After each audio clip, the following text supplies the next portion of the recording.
all had wonderful Christmas celebrations. Christmas is a season of miracles. We rejoice in the everlasting love of God, who gave everything for us so that we could have salvation. He was named Jesus to save people from their sins. And the birth of Jesus and receiving Him has brought the ultimate joy to this world. Christmas in SV was very, very special. And it was definitely the best times to be around.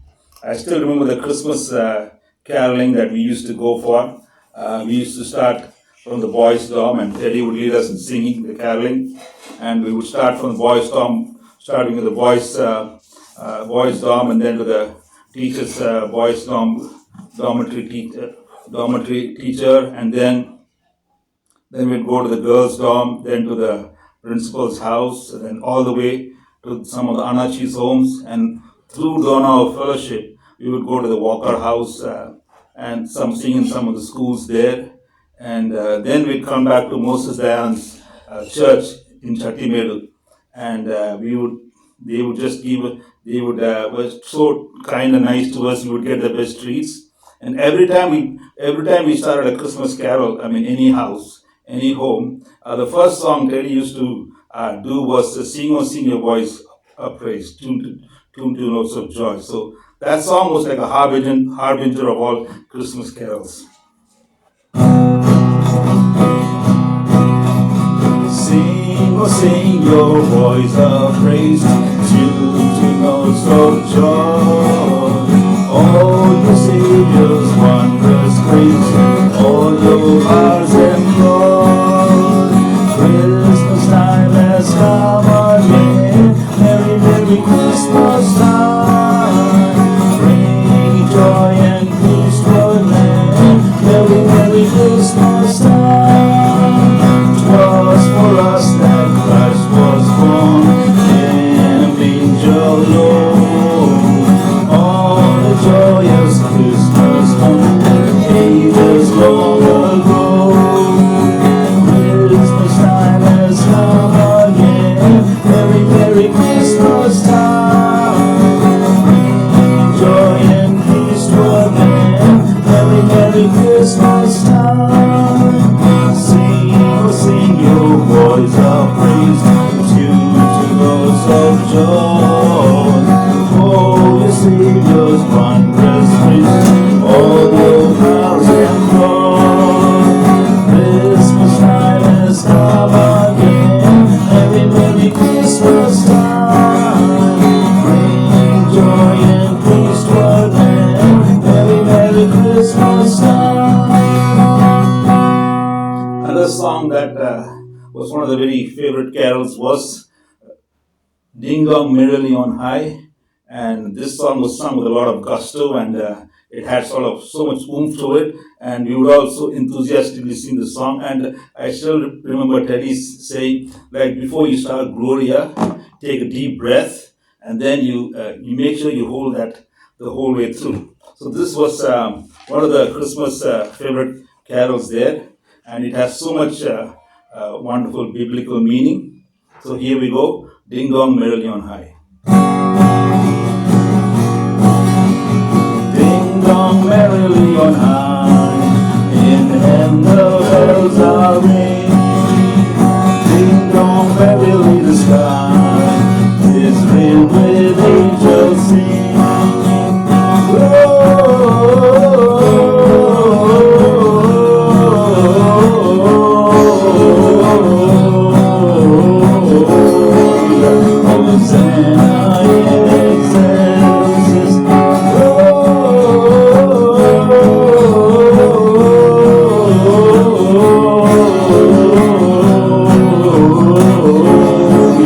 Hosanna in excelsis.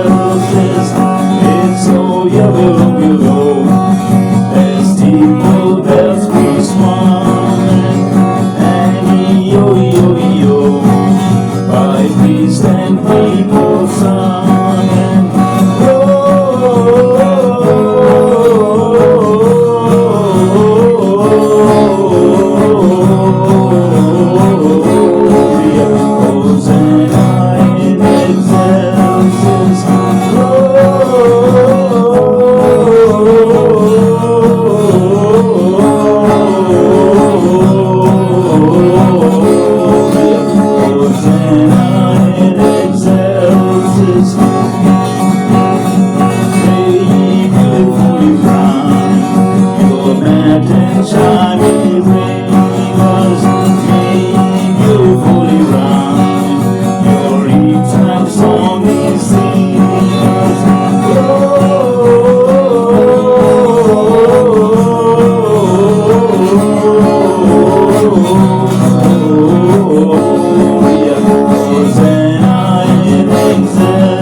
Christmas caroling was a very, very special time during when we were there.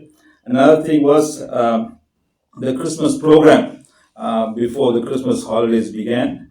And I still remember one of the Christmas programs that was held near Samrasar's house adjacent where the swing set is.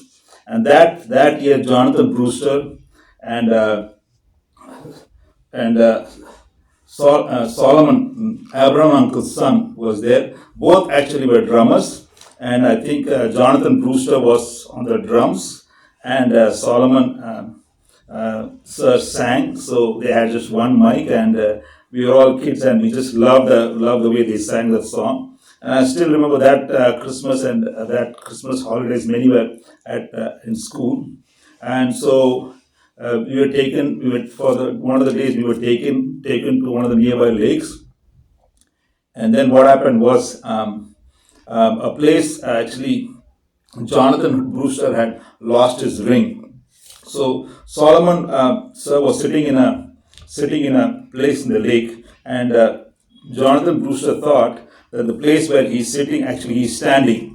So what happened was he took a dive there where Solomon sir was sitting, but so he hit his head, and there was a small incident, but nothing serious happened. And that's something that we all remember. And Jonathan Brewster taught us so many songs, and he used to talk about how he had a band in Bristol named Skin Pan Sam, and we learned so much from him. So definitely he was part of our Christmas memory. Another thing that we remember, that I remember, was Ivan uncle taking us for 3 days to speak during Christmas holidays, and we were there, and he personally took care of us. And in the private resort Speak beach, we would go there and play in the beach every day, and that's something we always remember. It was such a wonderful time. And I still remember the first Christmas, probably second Christmas, probably 83. At that time, we all got new Christmas attire. We were so happy. And then we got to listen to Christmas songs on the radio from Ceylon radio station. So that's something that was a really wonderful time. And also, another thing that on Christmas Day was we would go for the Donauer Christmas service. So they would go to one stable, and they would sing some songs, and they would hear a message there, and the jawbell instrument was played. Then probably, I think after 30 minutes, they would go to the next stable nearby, just probably 50 feet away, and they would have another service there. And that's something I remember. Then after that, we all went to one of the Anachi's house.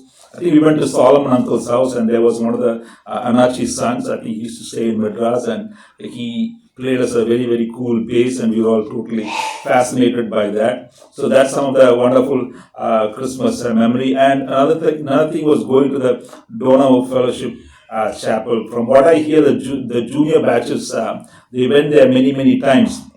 But for us, at least for me, as a student, I got to go there only once. So, and when I went there during the Christmas time, it was so beautiful. I mean, there were no words to describe as to how beautiful it was. It was like heaven on earth, so beautiful, and just the whole aura, and just you just couldn't believe it. It's so amazing. So so I always thank God for the wonderful Christmas experiences in SV.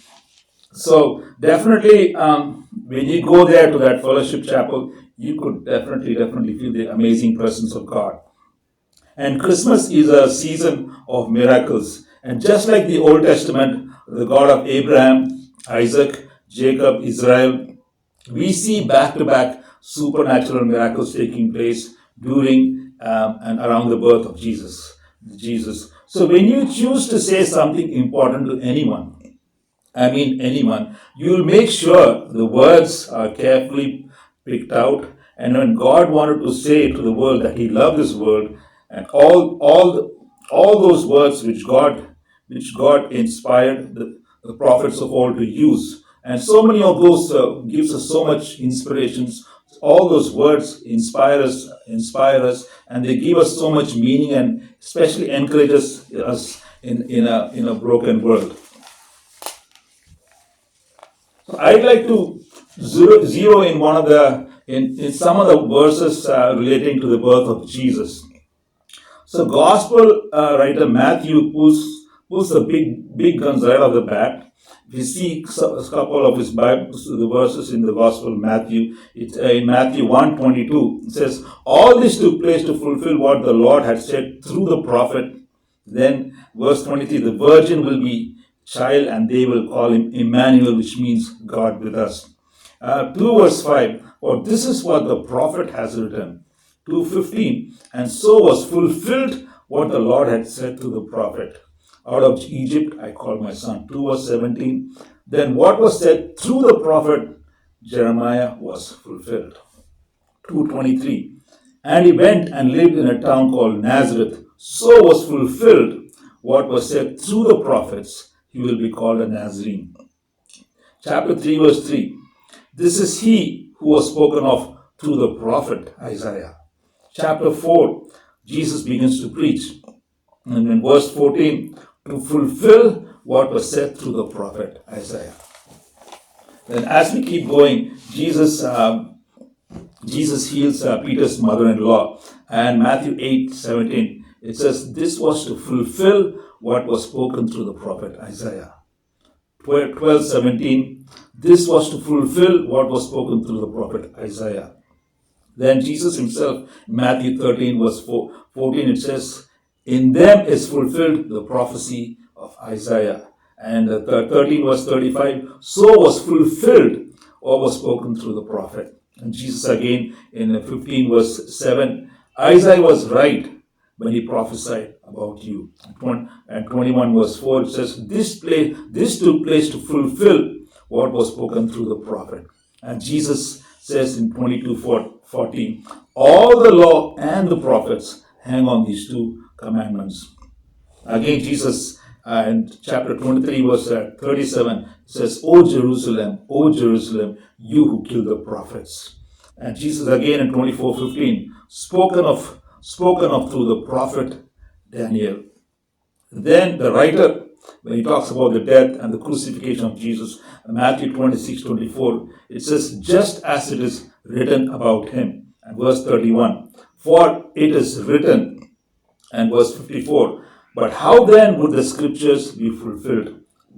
And again, Jesus says in verse 56, "But this has all taken place that the writings of the prophets might be fulfilled."